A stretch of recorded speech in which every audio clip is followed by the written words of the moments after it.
우리는 예수님을 구주로 믿기로 이제 결단하고 주님 앞에 신앙을 고백함으로 하나님 앞에 한 사람의 성도로 세워집니다. 그래서 더 나아가면 이후에 하나님 앞에 그 예수 그리스도의 고난에 참여하고 이제는 오직 예수님으로 살겠다라는 마음으로 이제 세례까지 받게 되죠. 주님은 밤중에 찾아온 니고데모, 그 니고데모가 어떻게 하면 구원을 받을 수 있습니까? 라고 물었을 때 그에게 거듭나야 한다라고 말씀해 주셨습니다. 우리가 주님을 믿고 성령으로 세례를 받으면 거듭난 자가 됩니다. 그런데 거듭났다라는 것은 이제 새로 시작한다라는 것이죠.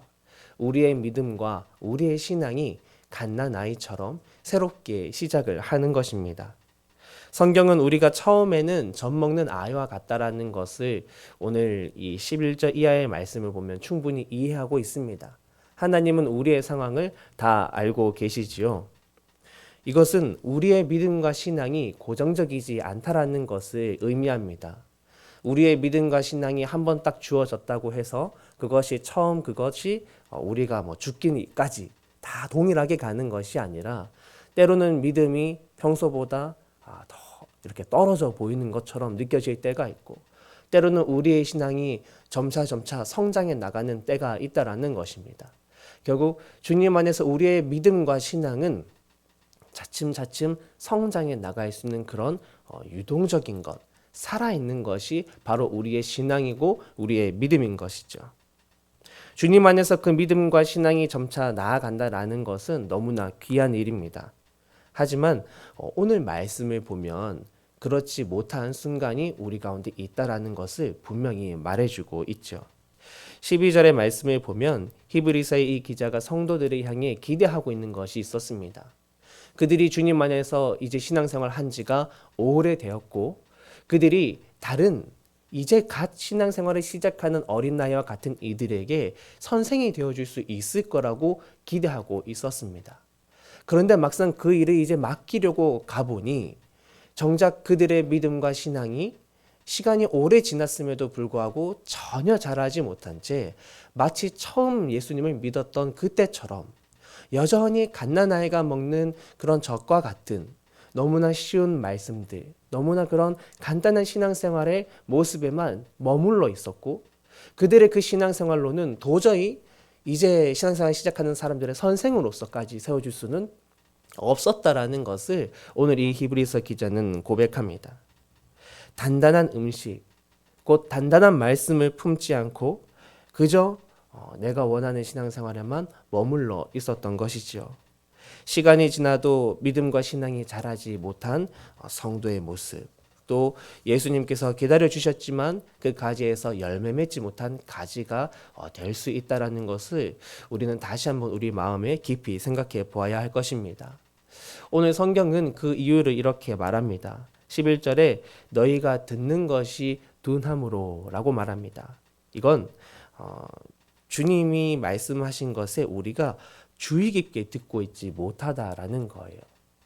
오늘 이 히브리서 기자가 앞서서 예수님의 그 대제사장 되심을 설명하기 위해 멜기세덱의 구약의 이야기를 가져옵니다. 그런데 이것에 대해서 할 말이 참 많지만 지금 여러분에게 더 말하지 못하는 것은 여러분들이 이전부터 말씀을 주의 깊게 듣고 그것에 상고하지 않았기 때문에 이걸 지금 설명하는 것이 너무 어렵다라고 말을 하고 있는 거예요. 주님의 말씀을 듣기는 들었지만 그것을 듣고 주의 깊게 생각하지 않고 어떻게 보면 우리의 표현으로 하면 한 귀로 듣고 어느새 한 귀로 흘러나가고 없다 보니 나중에 신앙의 말씀에 대해서 더 깊게 나누려고 하는데 그것이 쉽지 않다는 것입니다. 우리는 이러한 삶의 태도를 통해서 우리가 영적 게으름에 있을 수 있다는 것을 다시 한번 생각하게 됩니다. 말씀을 향한 게으름과 태만함이 우리의 신앙을 여전히 어린아이의 신앙에 머물게 하는 것이죠. 구체적으로 그 결과는 13절에 나타납니다. 이런 성장하지 못한 성도는 의의 말씀을 경험하지 못했다라는 거예요. 신앙생활을 아무리 오래 해도 우리가 영적으로 게으르다면 말씀을 삶에서 체험하는 데까지 가기가 정말 어렵습니다. 우리에게 체험적 신앙이 없다면 신앙을 물려주는 것이 너무 어렵습니다. 복음과 삶이 만나고 이것에 대해서 어떻게 응답해 나갈지 나조차 모르는데 이걸 다른 사람에게 알려줄 수 있을까라는 것이죠. 하나님은 오늘 우리가 단단한 음식을 주어도 먹을 수 있는 장성한 성도가 되기를 원하고 계십니다. 단단한 말씀, 단단한 것을 잘 먹으려면 어떻게 해야 할까요? 그것을 이걸 말씀을 생각할 때 자꾸 두리안이 생각이 나는데요. 교회에서 두리안을 먹는데 제가 여기 와서 두리안을 제대로 먹어봤습니다. 평소에는 두리안을 먹을 기회가 없었는데 손집사님이 두리안을 잡는다라는 표현을 다들 하시더라고요. 이 두리안을 이제 까서 먹는 것이 막 칼로 막 내리치고 막 껍질을 벗겨내고 해야 그 안에 있는 살을 먹을 수가 있더라고요. 말씀 중에 어떤 것은 우리가 그냥 듣기만 해도 쉽게 알아들을 수 있고 우리가 듣기만 해도 때로는 지금 이 사회 문화 속에서 그냥 편안하게 지켜갈 수 있는 말씀 또한 있습니다. 그렇지만 어떤 말씀은 우리가 충분히 공부하고 또 연구하고 또 다시 한번 되새기고 그 말씀을 깊이 묵상해보고 그리고 실제로 우리의 삶으로 가져갔을 때 실천하기가 매우 어려운 말씀들도 있습니다. 그렇지만 그것과 부딪히면서 어떻게 하면 예수님 앞에 이 말씀대로 살아갈 수 있을까? 또 기도하는 시간도 거치면서 그렇게 우리가 그것을 요리하고 진짜 내 삶으로 체득하여 흡수하는 시간이 필요한 것이죠. 따라서 성장해 나가는 사람들은 오늘 말씀해 보면 지각을 사용함으로 연단을 받는 사람 그리고 선악을 분별하는 자들이라고 오늘 말씀에 14절에 표현되고 있습니다.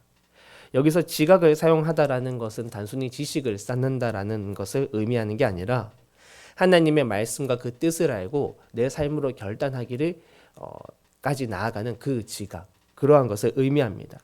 그러한 태도, 생각이 우리 마음속에 있는 것이죠. 따라서 이렇게 사는 사람은 필연적으로 말씀으로 인해 다가오는 연단, 곧 훈련의 시간을 거치게 됩니다. 그리고 그것이 차츰차츰 쌓이면서 나중에 어디까지 나아갈 수 있냐면 하나님께서 오늘 내 삶에 무엇을 원하시는가? 나는 하나님 앞에 오늘 어떤 것을 선택해야 할까를 분별할 줄 아는 그런 말씀의 성도로 세워진다라는 것입니다. 그리고 이 말씀은 이제 이 히브리서 6장의 1절부터 또 이어져 가게 되죠. 사랑하는 주님의 제자 여러분, 오늘 나의 삶의 말씀으로 인해 훈련받고 연단받는 시간을 지금 걷고 계십니까? 나는 단단한 음식을 먹기 위해 연습을 하고 있을까요? 오늘 저와 여러분이 정말 하나님의 그 말씀과 신앙의 베테랑들이 되어서 단단한 말씀을 내가 먼저 씹고 뜯고 잘 요리해서 이제 신앙생활 시작하는 그 누군가에게 그 잘게 씹어 먹기 좋게 만든 말씀과 그 체험의 신앙들을 전수해주고 그들과 함께 신앙생활에 나갈 수 있는 그런 믿음의 귀한 선배들 또 믿음의 선생님들이 되어주실 수 있기를 간절히 바라고 또 그러한 일이 앞으로 이루어져 가기를 주의 이름으로 축복합니다.